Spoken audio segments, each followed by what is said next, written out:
So today we're going to be making some peach cobbler. I have 3 cans of peaches that I'm going to drain. I have my flour.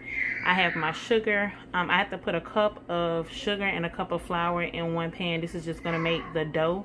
And then I have a cup of butter already melted in my pan. But I'm actually going to put this back in because there's a little bit of butter right there that has not melted. So just be patient with me, y'all. So the recipe calls for a cup of whole milk, which I don't drink whole milk, so I'm actually using fat-free lactate milk, a pinch of salt, and it asks for a whole tablespoon of baking powder, not soda. So that's what I'm about to add now. So this is the milk. We're gonna pour this in. We're gonna add some baking soda. And I'm just going to sprinkle in a little salt.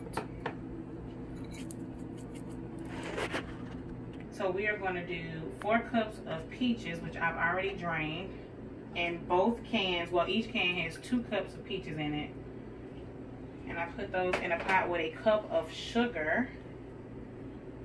And that's going to melt. I'm also going to add a little bit of cinnamon and vanilla extract to the mix. So this is my vanilla extract, this is my cinnamon. Just sprinkle a little bit over them. And add about a teaspoon or a half a teaspoon of vanilla extract, depending on what you want for taste. I already made my batter. Vanilla extract is really strong, so you don't want to use too much of it. This is my batter, just the flour, sugar, baking powder, salt, that type of stuff. I'm just going to pour it into the butter. We're not going to stir it in the butter. And then as soon as my peaches are hot and soft, with the sugar being dissolved, I'm just going to throw that on top of this. We're going to pop it in the oven for about 45 minutes. And then after that, it should be done. So stay tuned, guys. I will be right back.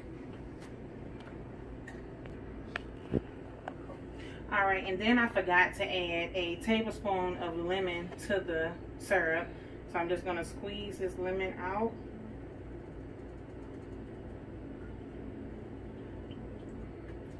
And that's 1 tablespoon. And just put it in there and let that cook. You're going to stir it. It's almost done as far as the sugar being dissolved. And then as soon as this gets done, I'm just going to pour it over my batter.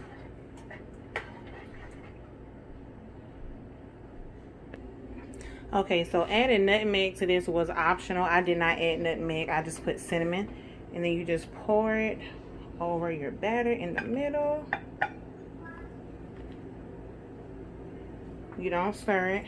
I'm going to put this in the oven and I'm going to sprinkle a little sugar. Well, not sugar, but cinnamon on the top, and we'll see how it comes out. So this is the finished product. You can still see it bubbling. I'm going to wait for a few minutes until it kind of settles down because the crust is also a little high. Wait till it settles down, then I'm going to put it with some vanilla ice cream.